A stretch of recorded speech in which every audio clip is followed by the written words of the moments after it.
بسم اللہ الرحمن الرحیم الحمدللہ رب العالمین والصلاة والسلام علی رسولہ الکریم اما بعد۔ یہ سوال آپ نے ڈاکٹر صاحب بہت اچھا پوچھا، اور جو لوگ سیرت رسول صلی اللہ علیہ وسلم کا مطالعہ کرتے ہیں اور وہ ایک سنسیئر اسٹوڈنٹ کی حیثیت سے جاننا چاہتے ہیں نبی کریم صلی اللہ علیہ وسلم کی زندگی مبارک، ان کے سامنے ایسے سوالات اکثر آتے رہتے ہیں، اور ہم اپنے اسٹوڈنٹس کے ساتھ اس طرح کے سوالات کے آئے دن جواب بھی دیتے ہیں، ان کو کنونس کرنے کی کوشش بھی کرتے ہیں۔ یہ ہمارا کلاس روم جاب ہوتا ہے۔ اسی سلسلے میں یہ جو آپ کا سوال بھی آیا ہے، میں پہلے آپ سے یہ عرض کروں گا کہ بہت ساری چیزیں جو مذاہب کے بارے میں لوگوں کے ذہنوں میں ہوتی ہیں، اس کے پیچھے دو چیزیں ہو سکتی ہیں۔ یا تو کبھی کبھی آدمی کے ذہن میں جو دوسرے آدمی کی فیتھ ہوتی ہے، اس کے بارے میں بے خبری ہوتی ہے۔ اس بے خبری کی وجہ سے وہ حقائق جانتا نہیں ہے، اور جو کچھ سنا ہوتا ہے، سنی سنائی باتوں کو ایک بہت خوبصورت انداز سے پیش کرنے کی کوشش کی جاتی ہے، اور لوگ اس سے پریشانیوں کے شکار ہو جاتے ہیں۔ اور دوسری بات، یا تو کبھی ایسا ہوتا ہے کہ اگر وہ جانتا نہ ہو تو پھر بولنا نہیں چاہیے، لیکن کبھی آدمی اس لیے بولتا ہے کہ یا تو اس کے دل کے اندر دوسرے سسٹم اور دوسرے نظام کے ساتھ محبت نہیں ہوتی، اپنی چیز کو زیادہ چاہتا ہے، تو اس لیے اس اپنی چیز کی محبت میں کبھی کبھی وہ کسی ایگزیجریشن کا شکار ہو جاتا ہے، اور کبھی کبھی وہ انصاف نہیں کر پاتا ہے دوسری چیزوں کے ساتھ۔ بہت ساری وجوہات ایسی ہوتی ہیں۔ بہرحال جو بھی وجوہات ہوں، میں سب سے پہلے آپ کے سامنے یہ عرض کروں گا کہ رسول اکرم صلی اللہ علیہ وسلم کو ان کی زندگی کو جو لوگ پڑھتے ہیں اور ایویلویٹ کرتے ہیں، ان لوگوں کی دو قسمیں ہیں۔ ایک وہ لوگ ہیں جو نبی کریم صلی اللہ علیہ وسلم کو اللہ تعالیٰ کا آخری رسول اور سارے نبیوں کا امام مانتے ہیں۔ جتنے بھی پروفٹس اللہ تعالیٰ نے دنیا میں بھیجے ہیں، ان کے آخر میں وہ حضور صلی اللہ علیہ وسلم کو آنے والا تصور کرتے ہیں، مانتے ہیں، ان کا ایمان ہے۔ اور اسی طرح سے وہ نبی کریم صلی اللہ علیہ وسلم کو دل اور عقیدت سے جب تسلیم کرتے ہیں، پھر ان کے دل کے اندر کسی بھی چیز کے بارے میں اعتراض آتا ہی نہیں ہے۔ اس لیے عمومی طور پر مسلمان ان ایشوز کو سوچتے بھی نہیں ہیں۔ جو سوال آپ نے پوچھا، یہ سوال تب آپ کے ذہن میں آتا ہے جب آپ دوسرے انداز سے دوسری چیزوں سے باہر کے آئے ہوئے اعتراضات سے متاثر ہو جاتے ہیں، تب پھر آپ بھی سیرت کے بارے میں اس طرح کے سوالات کرنا شروع کر دیتے ہیں۔ اور ایک طبقہ ایسا ہوتا ہے جو صرف اعتراض اٹھاتا ہے تاکہ کسی کی شخصیت کی عظمت کو وہ کم کرے۔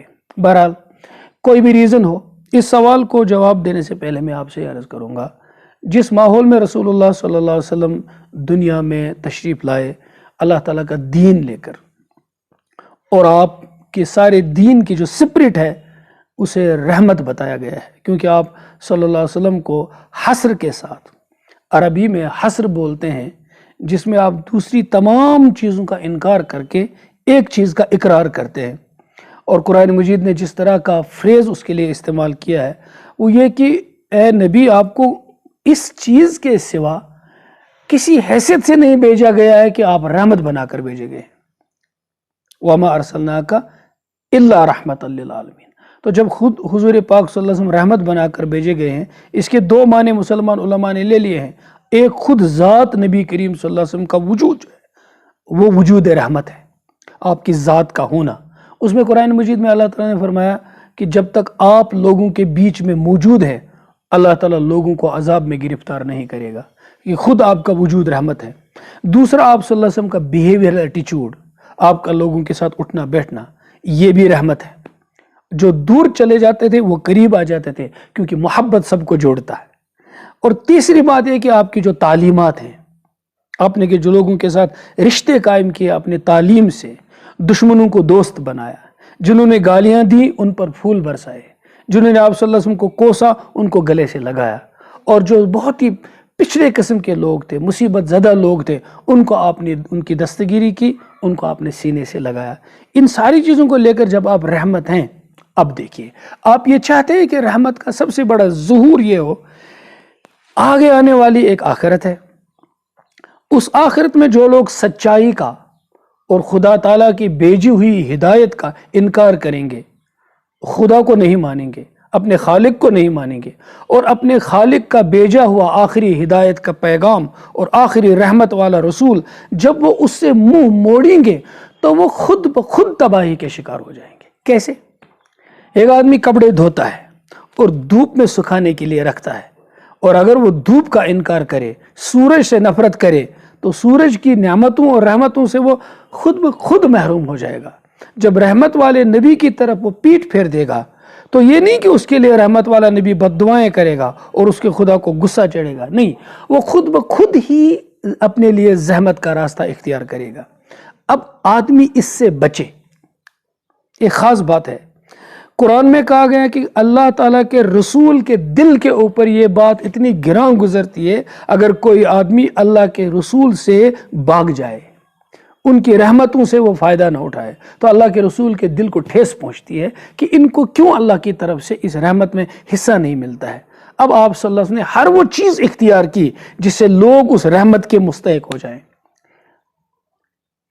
لوگوں کے پڑوس میں رہ کر آپ صلی اللہ علیہ وسلم نے ان کی تکلیف کو برداشت کیا۔ انہوں نے گند اور کیچڑ آپ صلی اللہ علیہ وسلم پر ڈالا، آپ نے اس کے بدلے میں ان کو اپنے اخلاق اور کردار سے جواب دے دیا۔ انسانی معاشرہ جو ہوتا ہے یہ مختلف رشتوں میں جب اس کو ہم پیروتے ہیں، مختلف رشتوں میں جب بندھ جاتا ہے تو آدمی کو بات ماننا آسان ہو جاتا ہے۔ دیکھیے، باپ کی نصیحت آپ جلدی مانتے ہیں، ایک پرائے بزرگ کی نصیحت کو اس کے بعد آپ مانتے ہیں، استاد کی نصیحت جلدی مانتے ہیں، لیکن جو آپ کے اسکول میں آپ کا ٹیچر نہیں ہوتا ہے وہ آپ کو نصیحت کرے آپ اس کو جلدی نہیں مانتے ہیں۔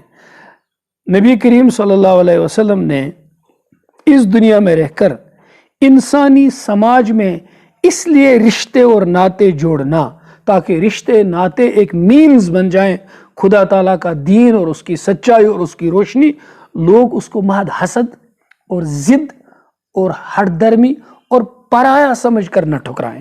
اس لیے آپ نے اپنائیت کے اصول اختیار کیے۔ اس میں اپنائیت کا ایک بڑا اصول یہ ہوتا ہے، آپ جب کسی خاندان میں نکاح کرتے ہیں، اس خاندان کے آپ داماد بن جاتے ہیں، وہ سارا کا سارا خاندان آپ کو اپنا بیٹا تصور کرتے ہیں، اور پھر اس احترام میں اور اس محبت میں آپ کی ہر بات کو وہ ماننے کے لیے تیار بھی ہو جاتے ہیں۔ سب سے بڑی جو بات تھی اللہ کے رسول کے ذہن میں، خدایا تیرے یہ بندے میری رحمت سے دور جا کر مصیبت میں نہ پڑ جائیں، دنیا میں بھی اور آخرت میں، اس لیے میں ان سے جو بھی ہو سکے مجھ سے ممکن میں ان سے دوستی کا ہاتھ بڑھاؤں۔ کہیں سختیوں کا جواب نرمی سے دیا اور کہیں جہاں چاہا وہاں رشتے کیے۔ اس لیے علماء نے لکھا ہے کہ آپ صلی اللہ علیہ وسلم نے جو نکاح زیادہ کیے، 11 نکاح حضور نے فرمائے، اس کی اجازت ان کو اللہ تعالیٰ نے دے دی تھی۔ پھر قرآن مجید میں فرمایا کہ چاہے کوئی عورت خوبصورت بھی آپ کو لگے، کچھ بھی لگے، آپ کو اجازت نہیں ہے اس کے بعد نکاح کرنے کی، آپ نے نکاح نہیں کیے۔ جوانی کی عمر میں حضور صلی اللہ علیہ وسلم نے ایک ہی نکاح کیا، وہ بھی ایک ادھیڑ عمر کی خاتون سے کیا، آپ سب جانتے ہیں۔ حضرت خدیجہ رضی اللہ تعالیٰ عنہ 40 سال کی عمر کی تھی جب نبی علیہ الصلوۃ والسلام نے پہلا نکاح کیا، اور آپ کی عمر مبارک 25 سال کی تھی۔ سب سے زیادہ خوبصورت تھے، سب سے زیادہ جوان تھے، توانائیاں ساری موجود تھی کیونکہ پاک دامن تھے، عفت و عصمت کے مالک تھے، لیکن اس عمر میں صرف ایک نکاح کیا، یہاں تک کہ 50 سال کی عمر میں پہنچ گئے اور حضرت خدیجہ رضی اللہ تعالیٰ عنہ کا انتقال ہوا۔ اس کے بعد جو نکاح حضور نے کیے وہ آپ نے بوڑھی عمر میں کیے، ایک بات یہ، اور سارے کے سارے نکاح آپ نے وڈوز سے کیے، بیوہ عورتوں سے کیے۔ ایک نکاح آپ نے کیا وہ حضرت عائشہ رضی اللہ عنہ سے کیا۔ اس سے پہلے میں یہ بات عرض کر چکا ہوں اور اب بھی کر رہا ہوں کہ سب سے پہلا مقصد جو ان نکاحوں میں تھا، پہلا ایک موسٹ امپورٹنٹ جو آبجیکٹو تھا، وہ یہ کہ ان نکاحوں کے ذریعے سے مختلف خاندانوں سے جب رشتے ناطے کا تعلق پیدا ہو جائے، ان خاندانوں کے اندر اس رشتے کی محبت کے حوالے سے ان میں دین داخل ہو جائے گا۔ چنانچہ ایسا ہوا، عرب کے مختلف خاندانوں میں جو نبی کریم صلی اللہ علیہ وسلم کا دین لوگوں نے قبول کیا اور وہ درندوں سے بدل کر انسان بن گئے، حیوانوں کی زندگی کو چھوڑ کر انہوں نے شائستہ انسانوں کی زندگی کو اختیار کیا۔ وہ ظلم کرتے تھے، وہ انصاف کرنے والے بن گئے کیونکہ ان کو اللہ کے رسول کے ساتھ تعلق جڑا، وہ صحبت ملی، ان کے خاندان بدل گئے، بنیاد اس کا رشتہ بنی، بنیاد اس کا وہ نکاح بنے۔ نمبر 2، جس وقت رسول اللہ صلی اللہ علیہ وسلم اللہ تعالیٰ کا دین لے کر آئے، عرب کا ماحول یہ تھا کہ ساری اکانومی ان کی جنگوں پر تھی۔ 2 چیزوں پر عرب کی پوری اقتصادی بنیاد تھی، ایک شراب، ایک جنگ، سارا اقتصادی نظام انہی دو چیزوں کے گرد گھومتا تھا۔ عرب کے سارے لوگ جوان ہو جاتے تھے تو دو کام کرتے تھے، شراب پیتے تھے، جنگ کرتے تھے، اور جنگوں کے ذریعے سے لوٹ مار کرتے تھے۔ رسول پاک صلی اللہ علیہ وسلم نے اللہ تعالیٰ کی ہدایت کی روشنی میں شراب تو ان سے پوری چھین لی، جنگوں کا رخ ہی بدل کر دیا۔ ابھی جو تلوار کسی بے گناہ کی گردن کاٹنے اٹھتی تھی، وہ تلوار صرف ظالموں کو روکنے کے لیے اور مظلوموں کا ساتھ دینے کے لیے اٹھی۔ ابھی جو جوان قافلوں کو لوٹتا تھا اور لوٹ مار کر کے اپنا پیٹ پالتا تھا، وہ جوان اپنی کمائی ہوئی پونجی مسکینوں اور غریبوں میں بانٹ کر اللہ تعالیٰ کی رحمت کا مستحق ہو جاتا تھا۔ یہ سارا نظام آپ نے تبدیل کر دیا، یہ رخ جو تبدیل کر دیا آپ صلی اللہ علیہ وسلم نے، تو آپ کو اپنی ساری چیزوں کا ثبوت، اپنی تعلیمات کی حقانیت کا ثبوت اپنی زندگی سے دینا تھا۔ آپ کے دور میں بھی جنگ ہوتے رہے، خود مسلمانوں پر چاروں طرف سے عرب کے قبیلوں نے یلغار کی اور رحمت اور امن والے نبی کو صلی اللہ علیہ وسلم کو جنگوں پر مجبور کیا، اور نہ چاہتے ہوئے بھی مسلمانوں کے بھی بہت سارے لوگ ان جنگوں میں ان کی جانیں چلی گئیں، وہ شہید ہو گئے، اور عورتیں ان کے پیچھے بیوہ رہ گئیں۔ تو اللہ کے رسول صلی اللہ علیہ وسلم نے ان عورتوں پر احسان کرنا چاہا، ان پر ہاتھ رکھنا چاہا، ان کے یتیموں کی کفالت کرنا چاہا، لیکن شریعت کا اصول ہے جس کا پابند اللہ کا رسول بھی ہے اور ایک عام مسلمان بھی ہے۔ آپ کسی پرائی عورت کو اپنے گھر میں رکھ کر بسا نہیں سکتے، چاہے اس کے ساتھ آپ اچھا سلوک کرنا چاہ رہے ہوں۔ آپ کسی پرائی عورت کے گھر ہر وقت جا کر اس کی خبر گیری نہیں کرنا چاہتے ہیں، چاہے آپ اچھا سلوک کرنا چاہتے ہوں، تو اس کے لیے اللہ کے رسول نے کیا کیا کہ ان بیوہ اور جو قسم پرسی کی حالت میں بوڑھی عورتیں پڑی ہوئی تھی اور ان کے بچے لقمے کے لیے ترستے تھے، اللہ کے رسول نے ان کو اپنے گھروں میں لایا، ان کو گھر دیا، ان کو اپنے نکاح میں لایا اور ان کے ساتھ کفالت کی اور ان کو پالا اور ان کے بچوں کی پرورش کی، اور ان کی زندگیوں میں رحمت بن کر اللہ کے رسول آئے۔ جس کا باپ نہیں ہوتا تھا، اللہ کے رسول صلی اللہ علیہ وسلم اس کا باپ بنا۔ جس عورت کا شوہر مر گیا یا جنگ کے اندر اس کی جان چلی گئی، جس کی کوئی خبر گیری کرنے والا نہیں تھا، ایک طرف اللہ کے رسول نے تعلیم دی بیواہوں کے ساتھ نکاح کرو اور ان کی زندگی کو ریہیبلیٹیٹ کرو، دوسری طرف اللہ کے رسول نے خود نکاح کر کے انسانوں کے سامنے ایک بہت ہی عظیم نمونہ رکھا، اس لیے اللہ کے رسول نے زیادہ نکاح کیے۔ یہاں تک یہ بات۔ اس کے ساتھ دوسری بات یہ ہے کہ اللہ کے رسول کو نکاح کرنے کی ضرورت کیوں پڑتی؟ حضرت خدیجہ رضی اللہ تعالیٰ عنہ آپ کے ہاں آئی، مال و دولت لے کر بھی آئی۔ بہت سارے لوگ کہتے ہیں کہ پہلا نکاح جو حضور علیہ السلام نے کیا اس میں آپ کو بہت زیادہ مال و دولت ملا۔ سوال یہ ہے، وہ مال و دولت کے لیے جب آدمی کوئی کرتا ہے تو مال و دولت کو بھی تو وہ کسی چیز کے لیے حاصل کرتا ہے تاکہ وہ اپنے لیے زندگی کی آسائشیں اور لکشریز اور اپنے جو خواہشیں ہیں ان کو پورا کرے، لیکن وہ سارا مال و دولت جو حضرت خدیجہ سے حضور صلی اللہ علیہ وسلم کو ملا، وہ سارا مال و دولت اللہ کے دین کے لیے قربان ہوا۔ خود آپ صلی اللہ علیہ وسلم کی زندگی کا جو معیار تھا مادی طور پر وہ بلند نہیں ہوا، وہ دن بدن آپ صلی اللہ علیہ وسلم ایک ایسیٹک کی، ایک اعلیٰ قسم کے زاہد کی اور ایک غریبی اور درویشانہ اور مفلسی کی زندگی آپ صلی اللہ علیہ وسلم گزارتے رہے۔ حضرت عائشہ رضی اللہ عنہ کے سامنے ایک دفعہ بنا ہوا مرغا لایا گیا، آپ کھا لیجئے، اور آپ رو رہی ہیں، آنکھوں سے ٹپ ٹپ آنسو برس رہے ہیں۔ عرض کیا گیا ہے ہماری اماں آپ کیوں رو رہی ہیں؟ کہا حضور صلی اللہ علیہ وسلم نے ساری زندگی میں کبھی بھنا ہوا مرغا نہیں کھایا، پیٹ بھر کر کھانا نہیں کھایا۔ یہ زندگی تھی تو مال و دولت کا پھر کیا مقصد تھا؟ اصل میں یہ کہ دیکھیں نا، everything looks pale to a jaundiced patient. جس طرح کی اینک آپ اپنی آنکھوں پہ لگاتے ہیں اسی طرح کا رنگ آپ کو دکھائی دیتا ہے۔ آج کل کی دنیا سمجھتی ہے کہ بھائی پیسے سے اگر آدمی آسائش نہ کرے تو پیسہ کا مطلب کیا ہے؟ شادیاں بھی اسی لیے، آج کل کی پڑھی لکھی دنیا شادیاں بھی اسی لیے کرتے ہیں کہ جو تمنائیں میرے کبھی نہیں نکلی وہ بیوی لے کر کے وہ دولت آ جائے اور میں عیش کروں اور عیش رشت کی زندگی گزاروں۔